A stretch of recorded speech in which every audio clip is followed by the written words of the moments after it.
دیکھو یہ وہ مرحلہ ہے جو ہر انسان کو پیش آتا ہے کہ ایک موقع ایسا آتا ہے کہ بندے کو سمجھ میں نہیں آتا میں کیا مانگوں.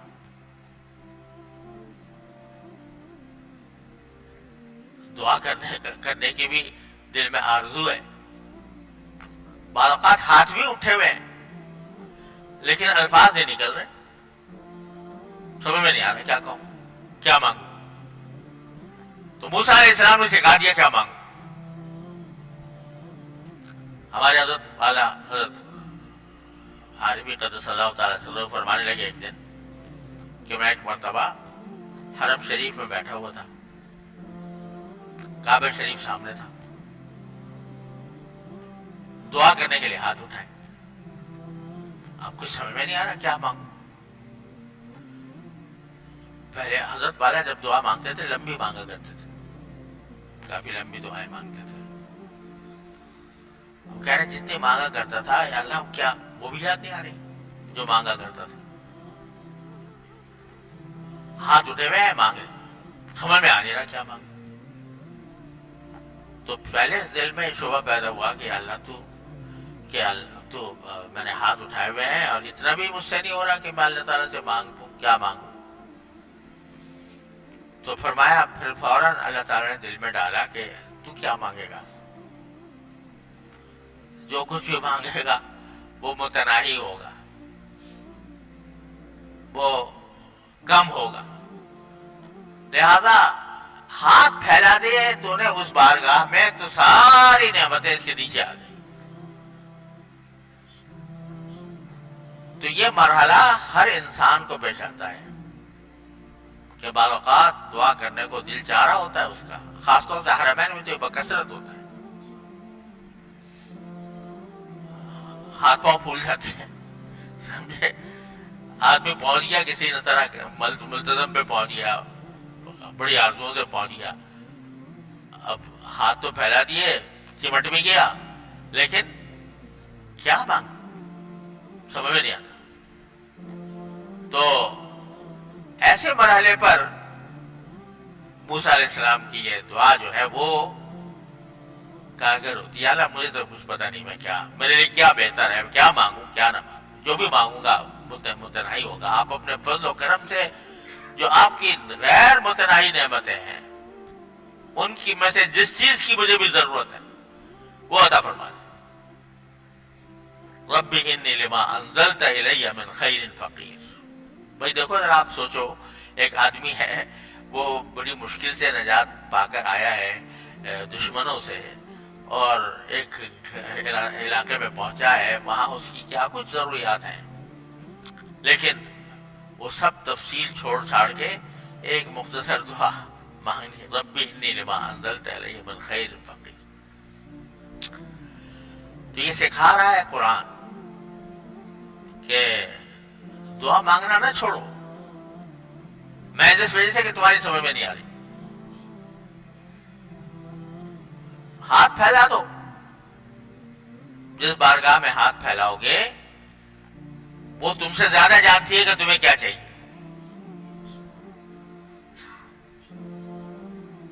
تم کیا مانگو. ایسے موقع بھی یہ تصور کر لو کہ وہ ذات میری ضرورتیں اور حاجتیں مجھ سے زیادہ بہتر جانتی ہے، لہذا میں تو یہ کہتا ہوں یا اللہ مجھے جس جس چیز کی ضرورت ہے سب عطا فرما دے. تو یہ ایک ایسا سبق ہے جو یاد دعا دے رہی ہے، رب انی لما انزلت الی من خیر. میں جب بھی یہ دعا پڑھتا ہوں یا یہ واقعہ دیکھتا ہوں تو اس الفاظ پر ایک بجز طاری ہو جاتا ہے، رب انی لما انزلت الی من خیر فقیر. جو بھی خیر آپ میرے اوپر نازل کرے میں اس کے محتاج ہوں. سبحان اللہ. اس دعا کے نتیجے میں کیا ہوا آگے قرآن نے وہ بتایا کہ یہ دعا مانگ رہے تھے، درخت کے سائے میں بیٹھے تھے، کوئی پناہ گاہ نہیں تھی، کوئی ٹھکانہ نہیں تھا. تھوڑی دیر کے بعد دیکھا کہ جن لڑکیوں کو کی مدد کی تھی ان میں سے ایک لڑکی جو ہے وہ شرماتی ہوئی حیاداری کے ساتھ چلتی ہوئی آ رہی ہے. فجاءت احداهما تمشی علی استحیاء. ایک آ رہی ہے لڑکی اور وہ چلتی ہوئی آ رہی ہے کس طرح؟ حیاداری کے ساتھ. تو قرآن نے اس کے آنے کا بھی ذکر کیا کہ وہ آ رہی ہے، اور ساتھ میں یہ خاص طور پر اس کا بیان فرمایا کہ وہ آ رہی تھی شرم و حیا کے ساتھ. شرم و حیا کے ساتھ آنے کا کیا مطلب؟ بعض روایات میں آتا ہے کہ انہوں نے اپنا چہرہ جو ہے پلو سے ڈھاکا ہوا تھا، اور ان کے آنے کے انداز میں وہ بے باکی نہیں تھی جو آزاد قسم کی عورتوں میں ہوتی ہے، بلکہ شرماتی لجاتی ہوئی آ رہی تھی. تو قرآن جب اس کے آنے کا ذکر کر رہا ہے تو ساتھ ساتھ ان کی آنے کی کیفیت بھی بتا رہا ہے. تو وہ آ رہی ہے، جب قریب آئی تو اس نے کہا کہ نبی یدعوک لیجزیک اجر ما سقیت لنا، کہ میرے والد صاحب آپ کو بلا رہے ہیں. ہم نے بتایا تھا کہ ہمارے والد جو ہے بہت بوڑھے ہیں، تو میرے والد صاحب آپ کو بلا رہے ہیں تاکہ آپ نے جو ہماری مدد کی ہے بکریوں کو چرانے کی اس کا بدلہ دیں آپ کو. اب یہ بات کہ آپ نے ہماری جو مدد کی اس کا بدلہ دیں، تو یہ خاتون نے اپنی طرف سے کہی. روایات سے معلوم ہوتا ہے کہ خاتون نے اپنی طرف سے کہی. موسیٰ علیہ السلام ایک نیکی کا کوئی بدلہ لینے کے لیے یہ کام نہیں کیا تھا انہوں نے، لیکن وہ بدلہ مجھے دنیا میں ملے، جس کی تفصیل جب روایات میں آتی ہے وہ یہ ہے کہ موسیٰ علیہ السلام نے اس وقت تو انکار نہیں کیا جانے سے. کیوں؟ اس لیے کہ خود ہی تو مانگا تھا کہ یا اللہ مجھے کوئی راستہ پیدا فرما دیجئے، جو بھی آپ خیر نازل کریں گے میں اس کا محتاج ہوں. تو اب اللہ تعالیٰ نے ایک راستہ پیدا فرمایا جان پہچان کا.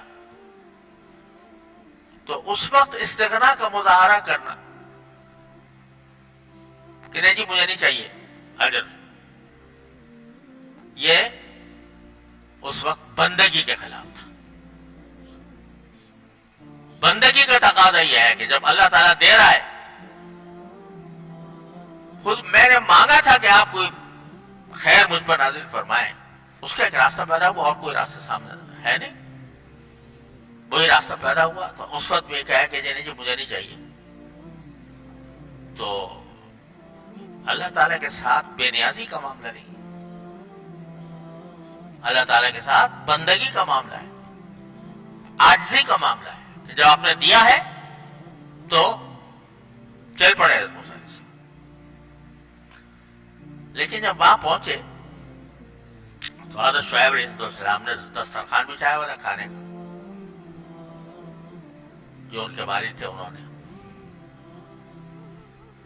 تو حضرت شعیب علیہ السلام نے حضرت موسیٰ علیہ السلام سے کہا کہ آئیے کھانا تھا. بہرحال شروع میں کچھ ظاہر ہے ان کی ہمت افزائی کی ہوگی، ان کی شکریہ ادا کیا ہوگا، پھر کھانے پر بٹھایا. تو موسیٰ علیہ السلام نے فرمایا کہ میں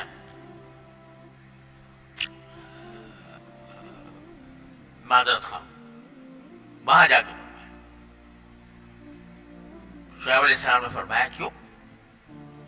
کہا کہ مجھے یہ اس میں شبہ ہو رہا ہے کہ آپ مجھے جو کھانا کھلا رہے ہیں یہ میں نے جو مدد کی تھی آپ کی بیٹیوں کی، اس کی وجہ سے آپ کھلا رہے ہیں مجھے کھانا. تو وہ کام میں نے اس لیے نہیں کیا تھا کہ مجھے کوئی اس کا بدلہ دے، وہ تو میں نے اللہ کے لیے کیا تھا. تو نہیں انکار کیا جانے سے، لیکن جب پہنچ گئے اور شعیب علیہ السلام نے کھانا پیش کیا تو فرمایا، اس پر شعیب علیہ السلام نے کہا کہ ارے بھائی میں اس کا بدلہ کہاں دے سکتا ہوں، بدلے کے لیے تھوڑی کر رہا ہوں، لیکن ہمارے آبا و اجداد سے یہ ایک روایت چلی آتی ہے کہ کوئی مہمان آتا ہے تو ہم اس کی خاطر کرتے ہیں، تو میں کوئی بدلے کے طور پہ تھوڑی دے رہا ہوں، آپ کھانے کی دعوت دے رہا ہوں، ایک مہمان ہے، آپ مہمان کی حیثیت سے میں آپ کو دعوت دے رہا ہوں۔ موسیٰ علیہ السلام نے کہا ٹھیک ہے، پھر کھانا کھایا، شعیب علیہ السلام کی دعوت قبول فرمائی، کھانا کھایا۔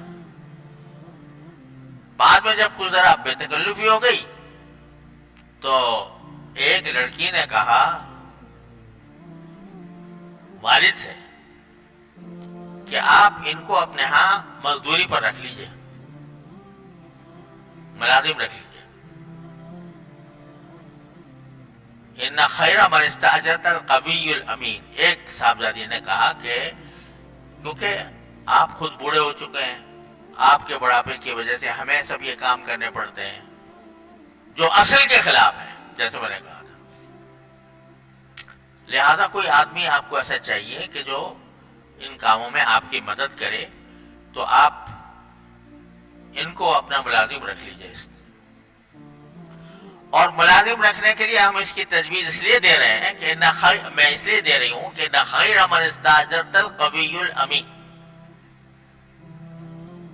کسی کو ملازم رکھنے کے لیے جو معیار ہے اچھائی کا وہ سارا ان میں پایا جاتا ہے۔ دو صفتیں بیان کی کہ جس کو آپ ملازم رکھیں یا اپنا مزدور رکھیں تو اس میں دو صفتیں ہونی چاہیے، ایک یہ کہ وہ قوی ہو، قوت والا ہو، یعنی جس کام کے لیے اس کو رکھا جا رہا ہے اس کے اندر صلاحیت ہو۔ تو قوی میں جسمانی قوت بھی داخل ہے اور ذہنی قوت بھی داخل ہے کہ جس کام کے لیے رکھا جا رہا ہے اس کام کی اس کے اندر صلاحیت ہو پوری، اور دوسرے کہ وہ امانت دار ہو، یعنی امانت دار ہونے کے معنی یہ کہ جب کوئی اس کو کام سوچ آ جائے، کچھ پیسے اس کو دیے جائیں کہ بھئی فلاں کام کر لو، تو وہ اس میں خیانت نہ کرے۔ یہ دو صفتیں ہیں کسی، تو فقہاء کرام نے فرمایا کہ یہ اس خاتون نے اپنے ان کی عقل اور بصیرت اور فراست کا اعلیٰ معیار ہے کہ انہوں نے اتنا بڑا کلیہ بیان کر دیا کہ جب بھی تم کسی کو ملازم رکھو تو یہ دو صفتیں دیکھا کرو، اس کام کی صلاحیت ہے یا نہیں، اور امانت دار ہے نہیں۔ اور تجربہ ان کو دونوں چیزوں کا ہو چکا تھا۔ موسیٰ علیہ السلام کی قوت کا تجربہ تو پتھر اٹھا کے اس کے معلوم ہوا کہ کمی ہے، اور امانت کا تجربہ اس طرح کہ انہوں نے کھانے سے انکار کیا، بدلہ لینے سے معذرت کی۔ اور یہ بھی روایات میں آتا ہے کہ جب یہ خاتون کے ساتھ گئے ہیں اپنے ان کے والد کے پاس، تو یہ نگاہ نیچی رکھ کر، اور بعض روایتوں میں آتا ہے کہ خود آگے چلے اور ان سے کہا مجھے بتاتی جاؤ کہاں ہے راستہ، تاکہ نگاہ ان کے اوپر نہ پڑے۔ تو امانت داری کا تجربہ یہ ہو چکا تھا، قوت کا تجربہ ہو گیا تھا، امانت داری کا بھی ہو گیا تھا۔ تو انہوں نے کہا کہ آپ ان کو رکھ لیجئے تاکہ یہ جو روز روز کا مسئلہ ہے یہ حل ہو جائے۔ اس پر شعیب علیہ السلام نے یہ تجویز قبول کی اور فرمایا حضرت موسیٰ علیہ السلام سے کہ میں آپ سے دو معاملے کرنا چاہتا ہوں۔ ایک معاملہ یہ کہ آپ مجھے 8 سال تک میرے پاس ملازمت کریں۔